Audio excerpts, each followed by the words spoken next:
오늘 말씀은 창세기 12장 1절에서 9절까지의 말씀입니다. 이제부터 하나님의 선택하심을 받은 아브라함의 얘기가 시작됩니다. 앞부분의 1장에서 11장과는 다르게 이 12장은 한 가족 아브라함의 이야기를 아주 길게 하고 있습니다. 이제 하나님은 아브라함을 선택을 하시고 새로운 조상이 되도록 세우십니다. 하나님은 여러 사람이 아니고 한 사람을 택하셔서 구속의 역사를 써가십니다. 오늘 말씀은 우상 숭배로 어둠 속에서 소망 없이 살아가던 아브라함을 하나님께서 부르시는 은혜로운 장면입니다. 1절에서 3절까지에는 아브라함이 받은 소명, 그리고 4절에서 9절의 말씀은 아브라함이 하나님의 지시에 순종하는 모습이 나타납니다. 하나님의 명령에 대한 아브라함의 순종은 노아의 순종과 유사한 성격을 가지고 있습니다. 또 노아가 홍수 이후에 온 인류의 조상이 된 것처럼 아브라함은 믿음을 가진 사람들의 조상이 됩니다. 아브라함은 노아처럼 하나님의 부르심을 받은 것은 전적으로 하나님의 은혜였습니다. 그리고 창조의 말씀이 모든 것을 시작하게 했다면 아브라함에게 하신 말씀은 약속의 씨를 통해서 새로운 역사를 시작하게 했다고 하는 것을 보여줍니다. 2절은 이렇게 말씀합니다. 내가 너로 큰 민족을 이루고 내게 복을 주어 내 이름을 창대하게 하리니 너는 복이 될지라. 오늘 이 2절의 말씀에는 아브라함에게 주시는 세 가지 약속이 들어 있습니다. 아브라함의 여정은 결코 보장되어 있는 모든 유익에서 떠나는 그것만이 아니었습니다. 떠남은 오히려 더 나은 유익을 향해서 나가는 여행이었습니다. 하나님께서는 아브라함에게 세 가지 약속을 주십니다. 첫째로 큰 나라를 만들어 주시겠다고 약속하셨습니다.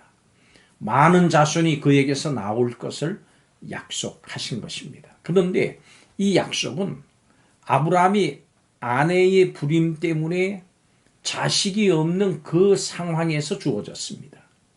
결국 이 문제는 하나님께서 초자연적인 방식으로 그 약속을 이루실 것에 대한 예고였습니다. 두 번째로 아브라함에게 복을 주시고 그의 이름을 크게 하시겠다고 약속하셨습니다. 하나님께서는 첫 창조하신 아담과 하와와 다시 창조하신 노아와 그의 아들들에게 복을 주셨습니다. 하나님께서는 이제 아브라함에게 복을 주심으로 또 다른 새로운 시작을 알려주십니다. 이름을 크게 하신다고 하는 것은 바벨 사건에서 사람들이 스스로 자신의 이름을 내고자 한 것과 대조가 됩니다. 셋째로 아브라함이 복덩어리가 될 것을 약속하십니다. 이것은 아브라함이 복의 통로가 되는 것입니다. 하나님께서는 아브라함을 통해서 하나님 나라를 이루겠다고 약속하셨습니다. 여러분은 무엇을 따라가는 삶입니까? 아브라함은 4절 말씀에 보니까 다른 것이 아니라 여호와의 말씀을 따라갔다. 이렇게 말씀합니다. 말씀을 따라간 아브라함을 통해서 우리는 하나님께서 성도인 우리에게 베풀어 주신 복과 또 그 은혜를 알 수가 있습니다. 오늘 말씀을 통해서 하나님께서 우리에게 베푸신 복과 은혜의 삶에 대해서 살펴보겠습니다. 첫째로 약속을 따라서 이미 하나님 나라를 받았습니다. 우리는 이미 하나님 나라를 유업으로 받은 사람들입니다. 이것은 우리가 어떤 자격이 있어서 또는 가치 있는 일을 했기 때문에 하나님 나라를 유업으로 받은 것이 아닙니다. 전적으로 하나님께서 우리를 선택하신 겁니다. 우상을 숭배하던 아브라함이 선택을 받고 또 부르심을 받은 것을 보면 우리의 부르심도 아브라함과 같다고 하는 것을 알 수 있습니다. 구원받을 자격이 전혀 없는 우리도 예수 그리스도 안에서 아브라함의 약속에 동참합니다. 우리는 예수 그리스도 안에서 하나님의 자녀로 받아들여져서 하나님 나라의 유업을 받았습니다. 그리고 약속대로 하나님께서 우리와 함께 하시는 임마누엘의 복을 누립니다. 우리는 이미 약속을 받은 사람들로 물과 성령으로 거듭남으로 사망에서 생명으로 옮겨졌습니다. 두 번째로 우리는 하나님의 약속을 믿고 순종해야 합니다. 아브라함의 삶을 보면 믿음이 무엇인지 이걸 잘 알 수가 있습니다. 믿음은 아무것도 없는 진공의 상태에서 생기는 것이 아닙니다. 먼저 하나님의 약속의 말씀이 주어질 때 믿음이 생깁니다.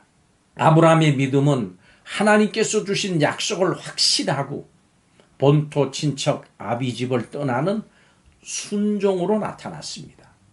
많은 사람들이 믿음을 단지 지적인 동의 그 정도로 오해를 합니다.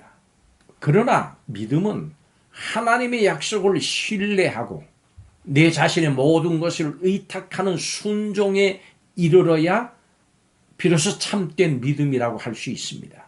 75세에 모든 것을 뒤로 하고 미지의 땅으로 떠나듯이 믿음은 희생과 또 그 대가, 비용을 지불해야 합니다. 또한 믿음은 텅 빈 땅이 아니고 이미 거주민들이 살고 있어서 그 땅을 얻기 위해서는 때로 어려운 난관에 봉착을 하더라도 의심하거나 포기하지 않는 인내이기도 합니다. 인내가 믿음입니다. 어떤 상황 속에서든지 인내하는 것, 이것이 믿음입니다. 마지막 세 번째로 우리는 삶의 역경 속에서도 약속을 따라 예배함으로 하나님을 신뢰해야 합니다.